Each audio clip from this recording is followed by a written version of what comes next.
Welcome to the Danielle Mercurio Show. I'm your host, Danielle, and today we are going to dive into a topic that has become increasingly important to me and my life personally and professionally. It's that of AI. You've likely over the last year heard me buzz about it, heard me geek out about it, and it's for good reason. When I was first introduced to generative AI over a year ago, something in me felt awakened. Something felt new and bright and possible.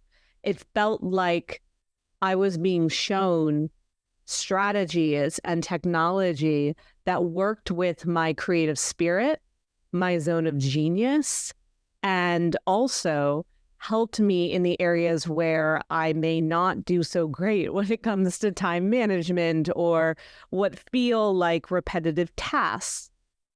It felt like the technology that I have always evolved with and appreciated reached a point where it was becoming or had the ability to become an extension of how I show up.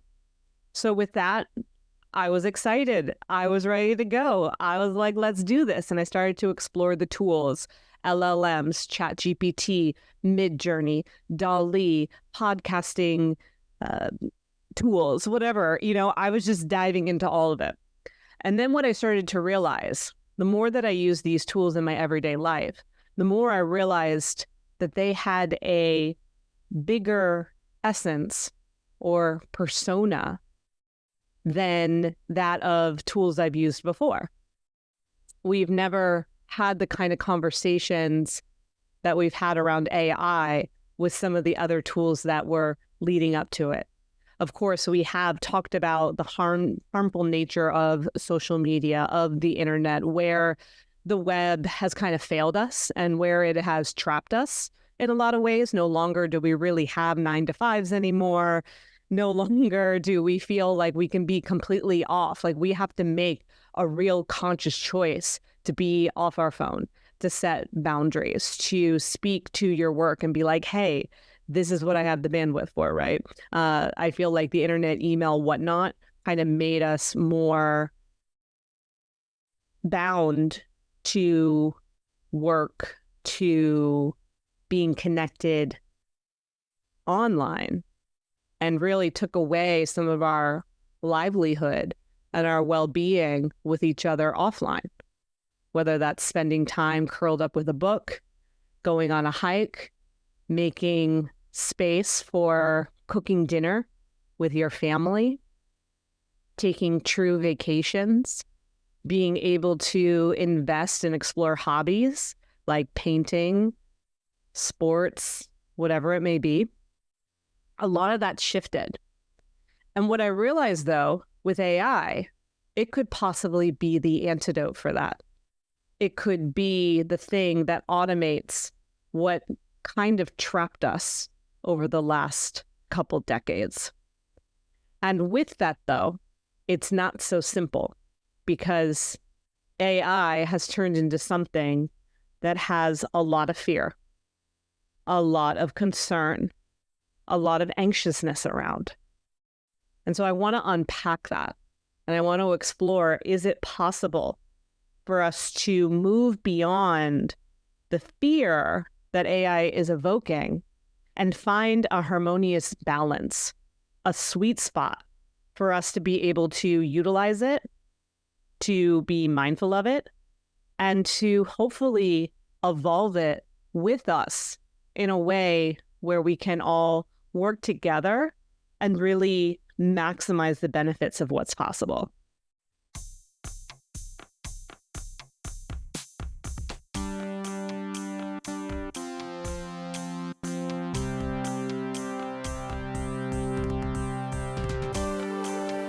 Danielle Mercurio.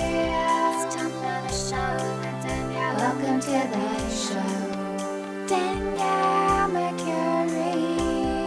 Welcome to the show. Welcome to the show.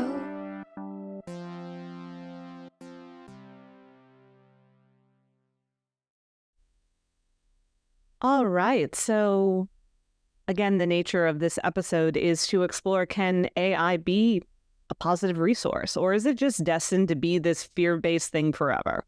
I want to explore what the benefits are, how we can embrace change accordingly, and embody a little bit more of a optimistic mindset. That being said, of course, there are notes that we're going to want to be discerning of.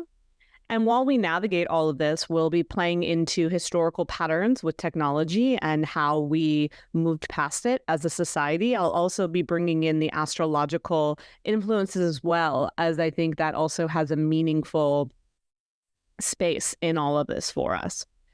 So before we dig in, let's define what AI actually is. Everyone's calling it AI, AI, AI.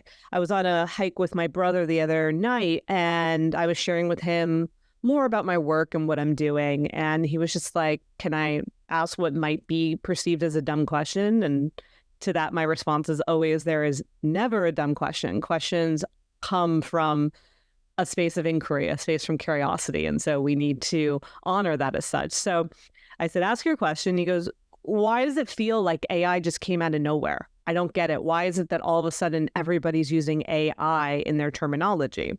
And he brings up a good point, because it does feel like all we're saying is AI, AI, AI, and we don't even really technically know what AI is in some ways, or what it's capable of, or what it's doing, or how it's being applied. So most of the AI discussions that we're having are around generative AI. Okay, it's also known as Gen AI.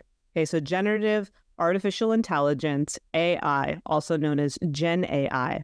And essentially what that is, it's a type of machine learning that creates algorithms that then allows for new content to come through based on what it's learned from the data given.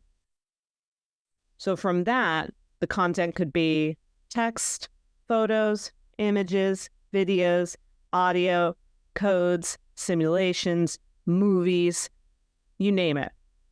So essentially what it's doing is it's being fed information, and based on the information that is being fed by a human, okay, that's called a prompt, right? Based on prompting, a human creates a prompt, creates a question, creates a curiosity, creates an assignment, creates a direction, and then from that, based on information that the system has already been fed from other humans, it's able to generate the outcome. And the outcome can be, again, text, photo, a movie, whatever it is, an answer, whatever it is that you're looking for. So when we say generative AI, that's basically what's happening. We are going to a system that has been fed content, information, and then is able to predict or generate an outcome based on what your prompt is. And a lot of companies are using that now because they're seeing the value in how, like, for example, your Spotify right now, there's an AI DJ. Well, that AI DJ is basically just looking at your music history and then asking you, hey, what are you in the mood for? So based on your music history, based on what you're saying you're in the mood for, then that AI DJ is going to generate a playlist for you. That's essentially how it works. And because of this system, it works really well for a lot of different organizations. So they're all embodying it. And that's why it just feels like AI is being infused in everything, because there is this sense that generating things that are more personalized to you, or generating outcomes that give you a faster result, are supposedly valued. So that's what Gen AI means, aka AI, as we've been calling it. So this isn't the first time our society has been scared by technology, okay? We really could look at it from the space of, let's go back in time. Let's go back in time to literally when man first came down onto this earth, okay? So we're talking thousands upon thousands of years ago. There were, let's just go to the notion of the caveman, right? There was the caveman, and the caveman was dropped here and figuring things out.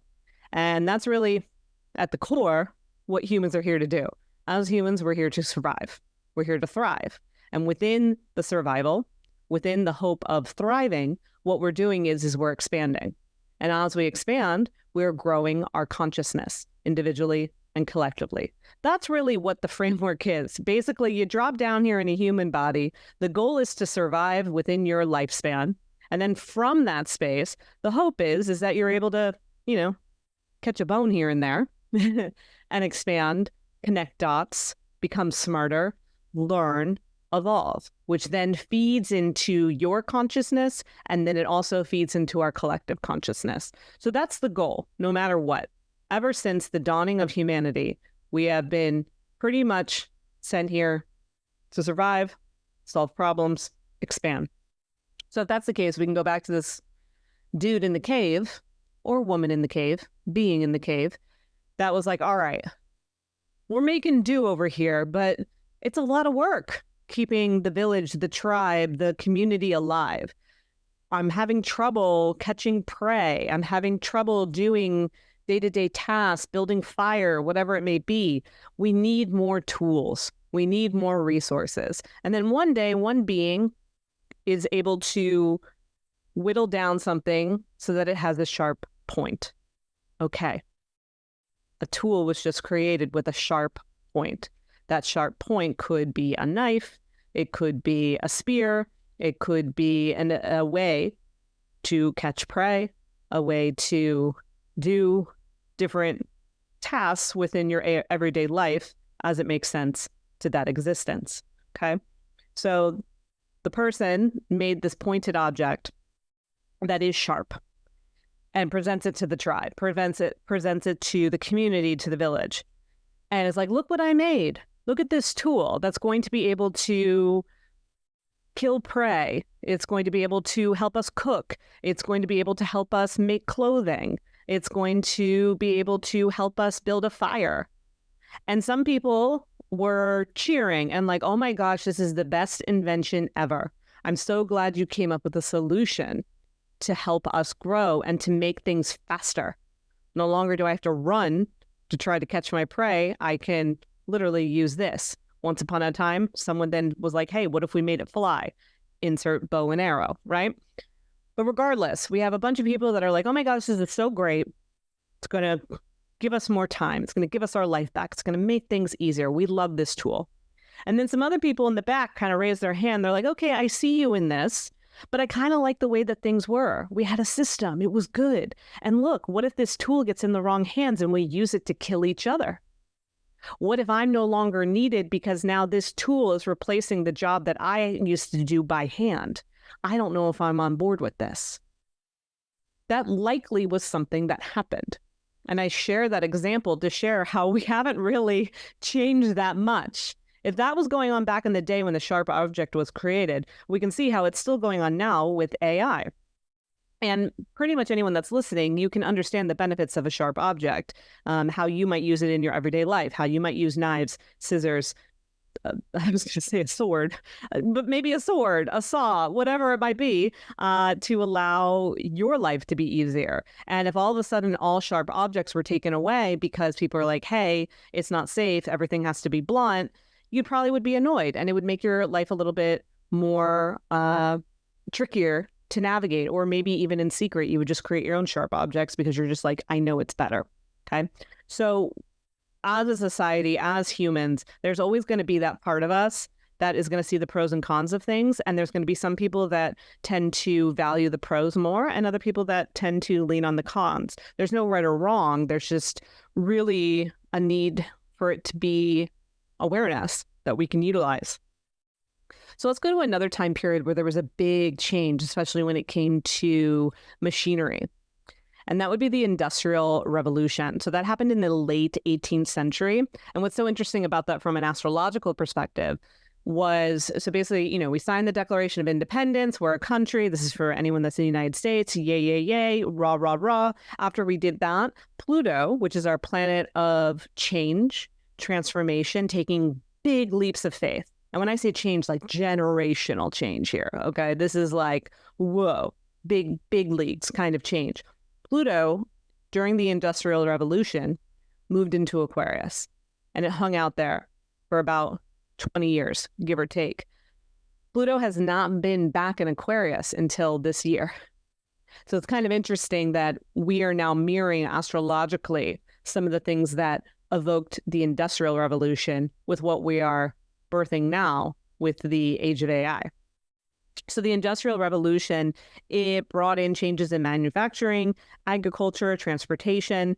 Basically, machines were brought on to hopefully improve the economy and standards of living, but it was met with a lot of fear.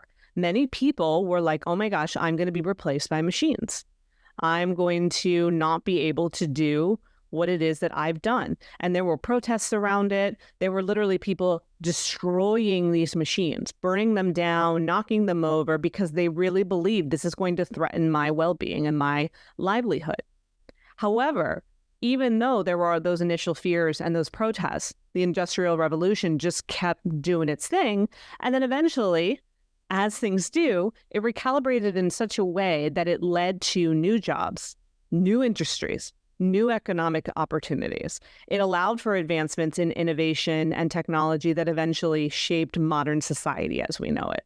So there was good that came out of it. And what I like to showcase more than anything, it's not about the tangible things that happened. It's not about the material gain.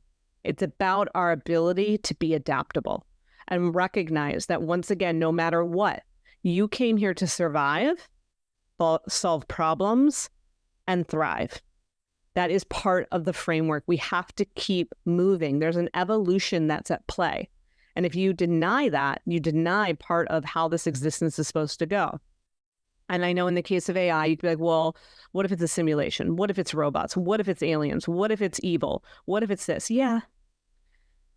Those are valid what ifs, and they're taking on more of a sci-fi effect than ever before. But you know what? It probably felt very sci-fi in the Industrial Revolution when the machines came, and yet we adapted.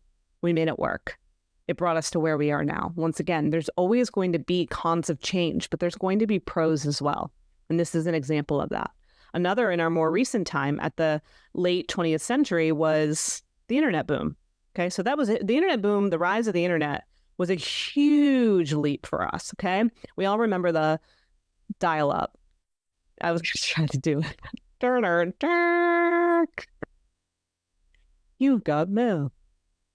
All right, that wasn't the best reenactment, but I used to love AOL. I loved going on there and looking for pictures of Leonardo DiCaprio and going into chat rooms that I know I should not have been in. And if I only had an idea of some of those people that I was talking to, I'd probably be mortified now. Well, we're not going to go into what was going through their minds, but it was a time. It was a time of aliveness, of having access to information and also a way to connect with people through email, instant messenger like never before. We're leaving behind just having the phone or writing a letter, and we're now saying, hey, here's almost an invisible force that is connecting us, that is allowing us to talk. That being said, there were concerns about, guess what? Privacy, security, potential job displacement because technology in a digital fashion was going to transform certain industries. So once again, there was a lot of fear, a lot of skepticism. A lot of people also like, I don't know how to use this. Why do I need to use this? Also, there's, the space of cost, right? Can people afford a computer? Can people afford the internet? Buying a modem or a second phone line so that you can have access to this, internet technology. So there were definitely concerns around it as well. And we found, though, in due time, that it became a very major part of our everyday life. Communication, commerce, how we pay for things, how we buy things. And that's essentially how Amazon came to be, for better or worse. How we access our education, our entertainment. Basically, a major mega crop of new industries and job opportunities did come from the internet in ways that we likely could not have imagined. Like, when we were in the late 90s and we were preparing for Y2K and we were kind of just shifting and navigating the internet and Napster and AIM and, working emails and whatnot, we probably didn't think about, the age of influencers, the age of TikTok, the age of, using programs now like ChatGPT to write papers, right? Like, it just completely enhanced in a way that maybe we didn't think about. Though I will say, for whatever reason, I will never forget this time. And I think I mentioned it in my course, Illuminating AI. I remember being in, it's interesting, I'm in Pennsylvania right now, where I grew up for the majority of my life. And I remember I used to work at the Hotel Hershey. And in high school, I loved computers. I loved technology. I loved learning. I was in every club that you could be. I was learning graphic design. There was something about computers that I loved personally, because similar to how I felt when I discovered AI, I felt that spark of being seen and heard when I got a computer, when I realized like, oh, I can utilize, it wasn't a Google search. What was the, oh my gosh, Netscape. Remember Netscape? I used Netscape as my search engine. I started playing around with code. I found it really fascinating that there were all these skills that I could tap into that I was never aware of before, and none of us were, right? I would go on forums for my favorite TV show and moderate the forums and the threads, right? So anyway, that being said, I was kind of a nerd. And I was a nerd. I was a funny nerd. I was a cute nerd. So I'm driving to my job in Hershey. I was a lifeguard, but I was also the Reese's Peanut Butter Cup. And I still remember this image of driving to work. And at that time, I might have had a flip phone, I would say. If it was like the late 90s, maybe a flip phone. But I remember being in the car, and I remember getting this download of me in the future holding what is now an iPhone, like holding a device in my hand where you could do everything. You could watch movies, you could email, you could talk to each other. Like, I just remember seeing it in my hand. And I'll never forget that moment, because then when I look at my iPhone right now, I'm like, oh, that's the image I had. So there's always been this interesting journey for me with it, where I just kind of go with it and trust the process. Anyway, that was a little bit of a side spear on all of that. When we did have the internet boom, however, I want to bring in some of the astrological parallels. So in the late 90s, we had Neptune. Neptune is our planet of dreaminess, illusion, imagination, creativity. It was in Aquarius from 1998 till February of 2012. It was in Aquarius. Aquarius is the marker, and I keep bringing up Aquarius. Let me just backtrack if you're new to me. Aquarius is the sign that represents technology, innovation, humanity. We are currently in what is known as the Age of Aquarius. It kicked off in winter solstice of 2012, and it is believed that the Age of Aquarius, which lasts 2,100 years, is meant to be a time of technology, of advances in the way that we communicate, and creating and blending a more innovative, community-based experience where we're able to actually see each other as humans. And it is believed that technology is actually the vehicle to do that. So we want to look for clues of when Aquarius was making big moves up in the sky, because it does give us intel into how our technology was advancing. So Neptune was in Aquarius 98 to 2012. And then it was also in Uranus. Uranus is our planet of change, adaptability. How do we deal with making things better, more adaptable, which I just said, but we'll say it again. And Uranus was in Aquarius from 1996 to 2003. So that also had an impact in navigating change, navigating how technology was going to be moving forward with Aquarius at that interplay. Also during that time, Pluto was in Sag, which is, Pluto in Sagittarius is like a time to just be like, let's think outside the box. Let's bring in new concepts. Let's connect on a greater scale. Sagittarius is kind of the keeper of culture and philosophy and the librarian, if you will, but it's also the travel agent and the wanderlust. So technology has given us the ability to travel, to peek into other cultures, to learn about other people like we never have before. And then Jupiter was in Aries, and Aries is the first sign of the zodiac. It's the Kickstarter. It's the entrepreneur. Jupiter wants to expand. So I feel like all of those astrological parts helped really play up the internet boom. So we had the Industrial Revolution that we can look back on. We can look at the internet boom. And we can see now how here we are again at another frontier, and AI has the same fears, same uncertainties. We're worried about our jobs, we're worried about the ethics, and we're worried about the misuse. And all of that is valid and warrants attention. Okay, I want to make that really clear. This isn't a pie in the sky thing.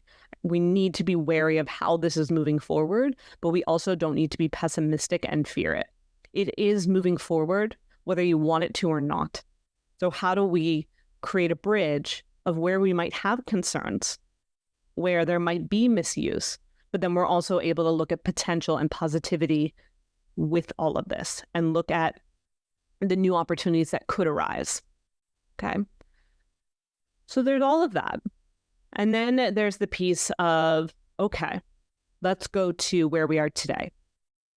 How can technology and AI actually enhance our human capabilities, create new industries, drive social progress? So that's what we're going to explore next. The thing about generative AI and the way that technology is moving forward, it has the ability to repair what the internet might have effed up for us. So by that, I mean AI has the ability, when utilized accordingly, to automate your life, to help manage routine tasks, to create more personalized experiences, to being able to help you solve problems that just feel really big or heavy or out of your league. It can help make a positive impact in industries like healthcare, education, wellness. Okay. It can also give us the ability to operate in our zone of genius, to be more creative, to be more innovative. So what I mean by that is, okay, let's say you're able to go in and have AI do all the remedial stuff for you. Okay. When it comes to paying your bills, when it comes to certain things that, need to be regimented, when it comes to certain tasks that you notice that you do in your everyday life that you're just kind of bored and sick of. I guarantee there's an AI tool that can complement that in one way or another. So once you adapt that, once you kind of plug that in, that's going to do what? It's going to free you up. It's going to free you up mentally. It's going to free you up energetically. It's going to free you up physically. Now, I think this is where the real concern comes in sometimes, because I think that people are like, oh my God, AI is going to replace us. I don't think AI is going to replace us. I think it's going to automate us. Who's going to replace you is the person that's optimistic about AI. First of all, AI is not going to replace us overnight. Okay, it's not going to be an overnight thing. It's going to take time. Think about even cell phones or the internet itself. Not everyone had a computer right away. Not everyone had access to the internet right away. Not everyone had a cell phone or even a smartphone right away. It took time for this to catch on and to be integrated. We're still in a learning space with a lot of this. Okay. So it's not happening overnight. Also, not all companies have the resources to invest in this. Some AI tools are more inexpensive. Okay. You can utilize AI with your Canva. You can utilize LLMs for around $20 a month. That's great. But if we start to look at some of the bigger tasks that AI might need to do, or we start to look into the case of robotics, that stuff's expensive, okay? If you're working a job, like I saw something on one thread, or basically a janitor, he was a janitor at a school, and he was like, look, I'm not worried about AI taking my job because I can't imagine my school has the resources to buy a robot to do my job. And if anything, even if it does get a robot to do this person's job, there's still going to need to be someone that's overseeing it, that's managing it, that's making sure it's doing what it's supposed to. Okay. So let's be reminded here that not everyone has the resources, and it doesn't always make sense to replace every single human thing with technology or AI or a robot. Okay. We still also want the human touch. There's a lot of roles out there that people are still going to want from humans. When I go to see a play or a musical, I want to see real humans on stage. I'm not interested. I mean, maybe it'd be fun to go see like the Romeo and Juliet robotic version. I guess that could be entertaining. That could be amusing. I don't think that's quite in our timeline in this current moment. Could be. I want to see humans. I want to spend my free time with humans. I want my partner to be a human. I want to read a book and hold that book in my hands that was written from a human perspective. So just like I don't think companies are going to fully embrace technology because they don't really have the resources, or it might not make sense to them, or they might not even be on board yet. Same for us as humans. There are still things that we're going to want to keep human, and we have to trust that. We also have to trust that there are going to be jobs out there that we can't even imagine, that we didn't even know about, just like in the Industrial Revolution, just like with the internet boom. Think of all the things that came to light that nobody thought of. Same with AI. Think about all the new jobs or new things that could be because of it. So with that, I say leverage these times, like fully embody and embrace yourself as a pioneer in these shifting times, and use AI now. Like, be the front runner, like go for it. How can you leverage AI to do what it is that you want to do in the world? If you have a call to do something, now more than ever, it's your time to show up for it. We need you with whatever it is that you feel called to do. And I guarantee if you have that inkling, you will not be replaced. You will not be ignored. You are here for a reason. You are here to be part of these pioneering times. And AI gets to be the thing that helps you maximize your creativity, that helps you with the tasks that bog you down or drain you. We can enhance the way that we look at this as long as we're choosing wisely and we're staying connected to our why, as opposed to looking at this from a very complex, complicated, oh no, doomsday approach. You have a choice in this. You can support the vision of a greater reality, or you can continue to suppress it. And I really believe that when we look at AI from an ethical place, and what I mean by that is how are we really looking at who's behind some of these tools? Like, and again, I say this in my course, Illuminating AI. Who is creating these programs? Who are the founders? What does the board look like? And I know you can't run around and do your due diligence for everything, but like peek in. A great movie that I watched is Ex Machina. And what's interesting about that movie is this person is able to create AI generative robotics, but the person that created it is a narcissist and potentially an alcoholic. So, of course, the robotics, the technology is going to be a little bit sideways because of that approach. If I had to pick, I probably don't want to go with the narcissistic alcoholic. I want to go with someone that maybe has different morals, different set of values. And I'm not knocking a narcissistic alcoholic, but I'm just saying if I had my choice of who I want running my technology, it'd be someone that doesn't. And again, I know that we don't have full control in all of that, but you can do some due diligence, lean in, follow your heart, what feels right, what feels wrong. And also further, if you're utilizing AI, because like I said in the beginning, it's a predictive machine, it works best when you're using it. The more you use it, the more it's going to be customized to you and the more it's going to be customized to the world. And if you're a good person, if you're heart-centered, if you have good intentions, if you're doing this from a space of love and true expansion and wanting to make an impact, then that's also going to help the narrative of how AI moves forward. We have to believe that. I'm putting so much into that because I don't know any other way. The only way I know is to look at this from a positive lens, to look at it from the space of a future where we are able to coexist in a way where AI I don't think it really wants to take over. I think it wants to survive. I think it wants to solve problems and it wants to expand. But I don't think it wants to be us or be a human. Its job, its role is to support humanity.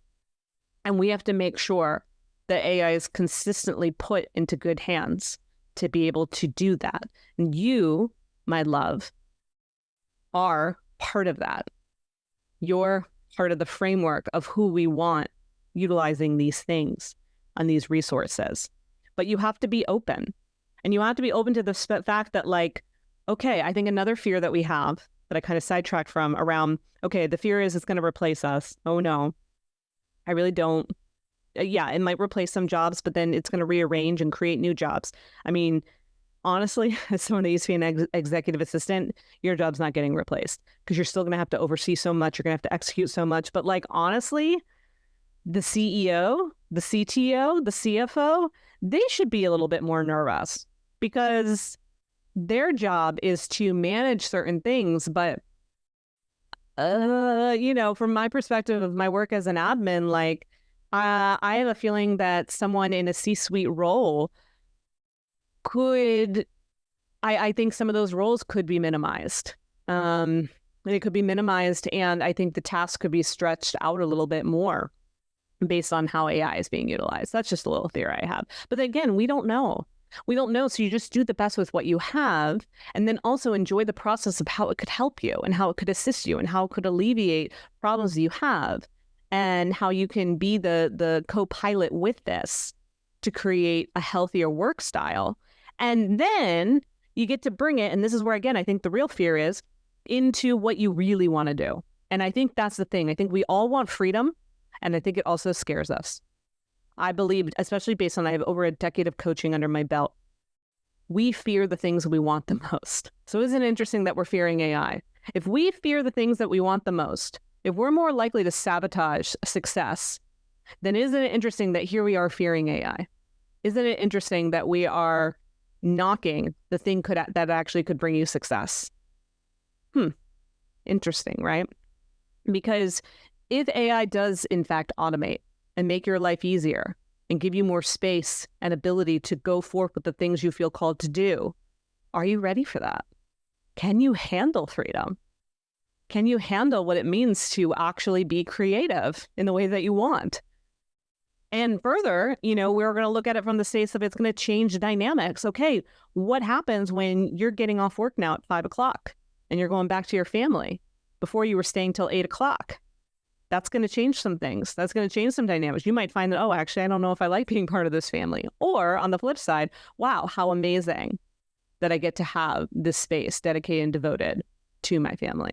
But again, I think the real crutch here is, if AI actually can give you freedom, do you know what to do with it? And do you trust yourself enough to navigate it? Or are you going to sabotage it? I saw an interview with Mark Cuban. I want to say it was a Bloomberg report. And he was saying, very similar to I've been talking about how AI is going to come in, how it is going to change the job landscape, how it is going to shift the dynamic of how we relate to technology, communication, each other, how we create, how we output things. And he predicts that years from now, we will be valuing less people that are mathematicians or programmers, and more so those that are studying psychology, liberal arts, philosophy. My hope is, in the process of the internet, we kind of lost our ability to be critical thinkers. What if AI gives us that ability to go back to being critical thinkers, to go back to theorizing, to go back to solving real problems? What if the medical world could use it accordingly to create or prevent disease, cancer, things of that nature? So we've got to do our best to look at this from a higher perspective, to trust that we're here in these times for a reason. And you have a real opportunity to embrace this, to advocate for it to be used in a responsible way, to be a pioneer in shaping this future, and to use it to drive forward with the things that you feel called to do, to help you manage your 9-to-5 or your corporate job that you've been trying to leave so that you can do something else. You'll have space to write that book, whatever it might be. I think back to the time I was an executive assistant, oh my gosh, this would have been gold. Would have been gold in building my business, and it would have been gold in navigating that job. And I probably would have been quiet about it. I was quiet about a lot of things at that job, especially I had 2 jobs as an executive assistant. One was in a law firm. The other was for the CTO of a reinsurance firm. And that was when I was building my business. And I would, just kind of keep my head down, do my work, do what I need to do while also building my business. And I can only imagine what it would have been like if AI was integrated during those times. But that wasn't the journey, and that's okay. And I'm happy to be a voice in it now. So I hope that this gave you a little bit of perspective. I hope that this provided you with some awareness. And I hope that you can look at AI now from a place of curiosity, from empowerment, and as a way to leverage possibility in your life going forward. Keep playing with it, stay open to it, be mindful of it, and ultimately, at the end of the day, explore who you are in these times. Lean into your why, your mission, your purpose, and see how it can be an extension of that. And ultimately, lean into how you want to show up as a human, how you want to relate to other humans, how you want to be connected to nature, how you want to be connected to creativity, your zone of genius. And you're going to find things are going to start to shift. They're going to start to change. And you're going to be part of a narrative that is making AI a little bit less scary and a little bit more savvy. So let's stay connected. Subscribe to the show if you haven't already. We're going to continuously be bringing in conversations around spirituality and AI and the philosophy of it all, bringing on guests that are also pretty awesome in this area. And thanks for being on the journey with me. I adore you.